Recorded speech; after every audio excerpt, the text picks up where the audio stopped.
cérémonie d'ouverture. Faites un maximum de bruit pour ces équipes qui viennent des 4 coins du monde.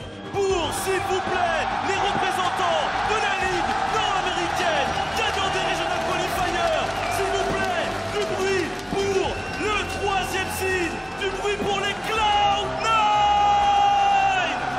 Now our first team from North America, Cloud9. Bit of a Cinderella story here in 9th place, as we heard in the opening trailer from LemonNation. Didn't even expect to be at Worlds this year. This is where that Cinderella story is probably going to end, though. Realistically, it's an entirely different stage this time around. Sad but true, sad but true. They've been here before, though, so perhaps experience can help them out a little bit on the international stage. I'll be the optimist.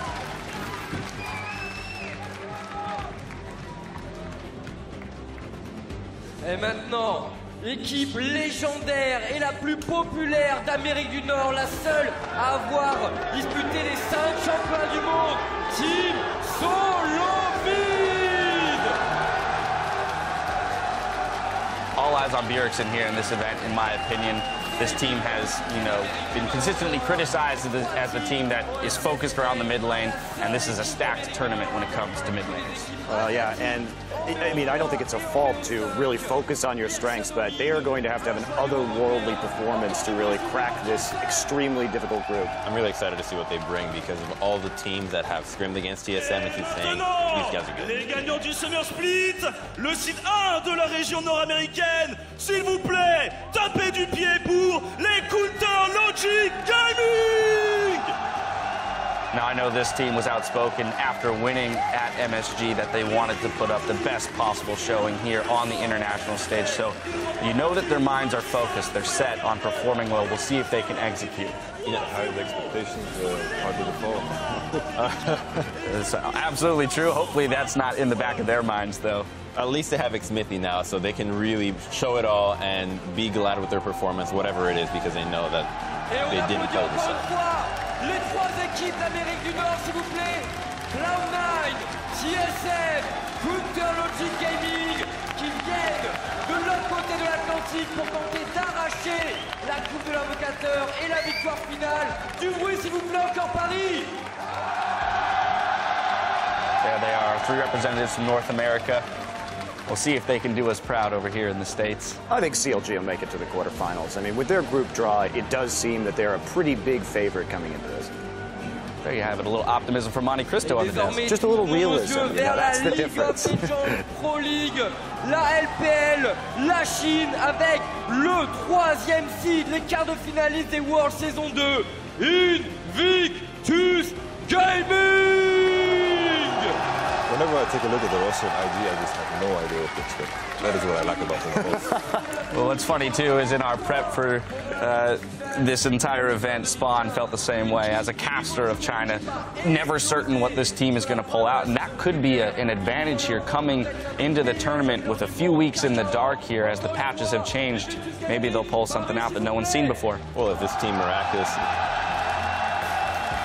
Et maintenant, pour leur seconde apparition Worlds, les gagnants du Mid-Season Invitational, Edward Gaming!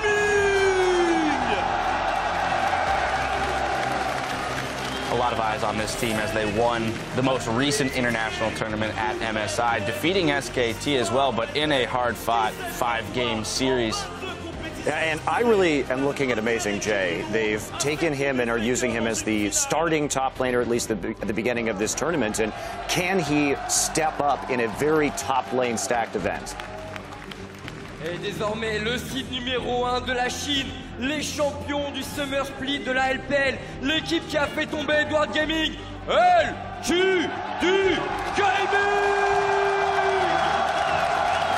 You know, LGD came out of that really fantastic end of the season LPL playoff run. They looked very strong, and especially Imp with just an insane performance going through the bracket stage over in China. So he's going to have to really hard carry here again, but a very dangerous team. I think the important thing about these 3 teams is that throughout the LPL, the competition amongst these 3 is super close. Voilà, LGD Gaming, et on applaudit encore une fois toutes ces équipes représentants de la LPL, s'il vous plaît.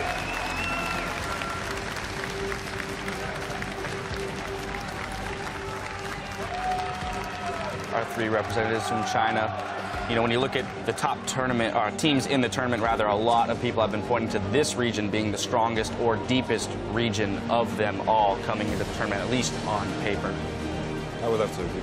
Definitely, like overall, I think China is definitely the strongest region. Et maintenant, les représentants des Master Series de League of Legends, les gagnants des finales régionales de la LMS 2015, les Flash Wolves! Flash Wolves, a lot of people, we don't really know what to think about this team right now. We haven't seen LMS in so long that they may have some surprises on these new patches, and it's very difficult to scout these teams just because of the duration of time since their playoffs. I mean, remember, Stake has been in Worlds 3 times already, and the first time against Gamma Bears, was it 3 times? Well, when he was on Gamma Bears, he actually brought out a new pick of the Shyvana top, so this team is good at innovating picks that others haven't seen. Et désormais, pour leur seconde participation consécutive au championnat du monde, AHQ Esports Club!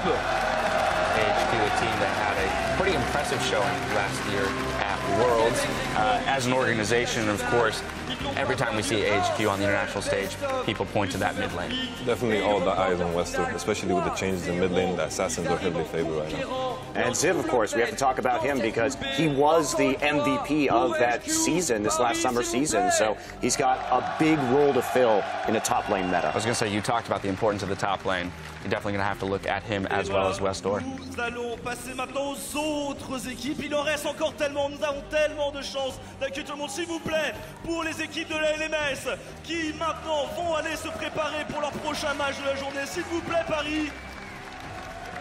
What I love about LMS is since they consolidated into their own region right now, it really has helped level up a lot of the teams involved. So they're much more competitive than they were last year, and it's really done, I think, that entire region a world of good. Et les représentants en tant que wildcard venant du circuit de League of Legends brésilien, 2 fois champion du Brésil, s'il vous plaît, les Pan Gaming! There you have it. Probably, arguably the stronger of the 2 wildcard teams in this tournament, fighting for the pride of Brazil here. A team that you do not want to underestimate. Even though Group A is arguably the easiest group out of all of them, you still want to take every game as seriously as possible because being so close, 1 loss to anybody will cost you getting out of groups. Well, it's definitely an argument for this team. The fact that they are in Group A gives them the best opportunity to surprise someone and find their way out of it. Et le deuxième représentant issu des Wildcards venant de la Thaïlande pour la première fois participant à ces championnats du monde, les Bangkok Titans. This is the team that might have a bit harder of a time getting through groups as they found themselves going up against the likes of EDG and SKT. I mean, they got dumped in probably the hardest group to actually get out of here, and not only that, but you just look at their play style, they're probably the weakest team in this tournament. So, I mean, it would be an amazing upset, but I don't think it's going to happen. Et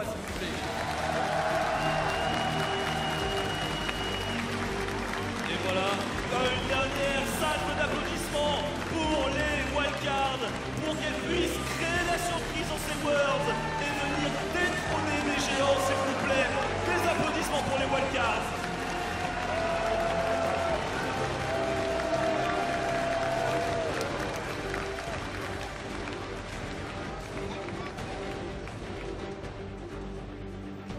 Et maintenant, représentant la Corée, les gagnants des LCK Regional Qualifier 2015, les KT Rollsters! Oh, KT.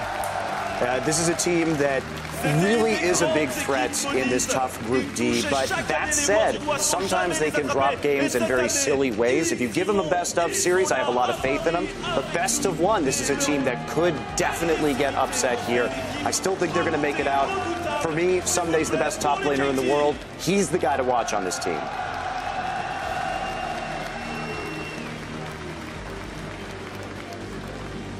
Pour leur première fois aux Worlds, le site 2 coréen, les Hu Tigers.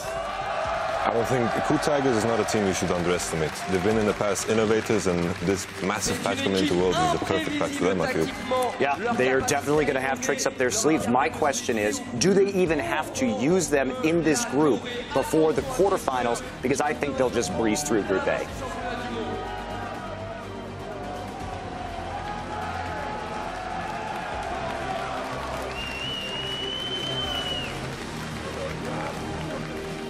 Et désormais, l'équipe la plus titrée de Corée, les champions en titre de la SK, SK Telecom T1! Returning to the stage, your 2013 world champions, SK Telecom, they have to be out for blood, especially considering their performance at MSI. I'm sure they want to come back and take that title back to Korea. Dash, I can tell you from being around the team, they are mad. I'm cheering for Bengi and Faker, you know, it'd be two-time world champions if they win this. And everybody mentions Faker, can he win it again? Well, come on, the guy that's helping him out is Bengi this entire time. He's the guy he's the one in the back helping the strings, pulling everything together. I have to add, even though I think China is the strongest region as a whole, I think SKT is the favorite coming into this. I think I agree with that, but there has been some dissension. People taking EDG or LGD, of course. It's going to be a much closer tournament, I think, at the top end this year than it has been in the last two.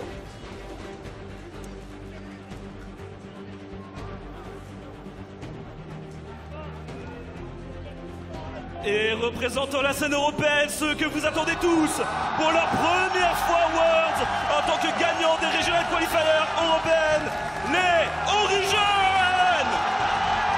A couple very experienced players on this team, as well as some new ones. Neil's coming in as a rookie into the World Championship here. So a pretty imbalanced team in that regard. I want to see how crazy the fans go for these, because all three European teams have French players. This is going to be, and we know the French crowds can be very passionate.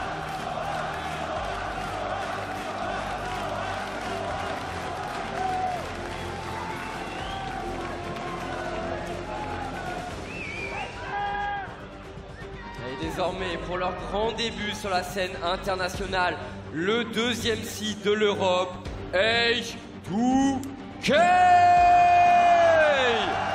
You know, we spoke about SK not too long ago. I'm looking at Ryu here on this team.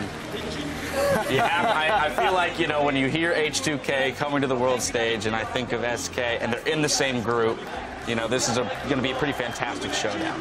It's definitely fun for me to see again, especially since Ryu on the KT Bullets played that best-of-5 against SKT, which is still my favorite best-of-5 of all time in the history of this game. So I just want to see it more of that. Et le moment de vérité, gagnant des Worlds en 2011, quatrième participation Worlds, les champions du split, Edition of Split 2015, veuillez accueillir Fnatic! I have to say, Fnatic. That's all right. There's just a lot of support, as you can see, but go for I have it. to say, Fnatic, like, ever since Season 3 Worlds, I feel this is the best Western team we've had ever since Season 3 Worlds. I would say ever since Season 2 Worlds, when like Moscow 5 came in, I think, as a major favorite in that tournament. This is a team that I think can make a deep run legitimately. Love their shoes. Oh, They always look great. Love the fashion sense. I mean, you got to say, all the teams that come in with new outfits and different designs, it's a good feeling. You know, the psychological aspect, it's a fresh new look. It's a fresh feeling into a very important tournament. And I think it helps them out. Et voilà, toutes les équipes maintenant vous ont été présentées. Tous les prétendants au titre de champion du monde 2015. Il n'en restera qu'un à la fin, Chips. Que de hype! Et quelle attente, ils sont à domicile. Ils sont à domicile, ces Européens, et bien entendu, ils auront besoin de votre soutien dans les matchs à venir et dans leur bataille pour tenter de sortir de ces phases de poule. That's an incredible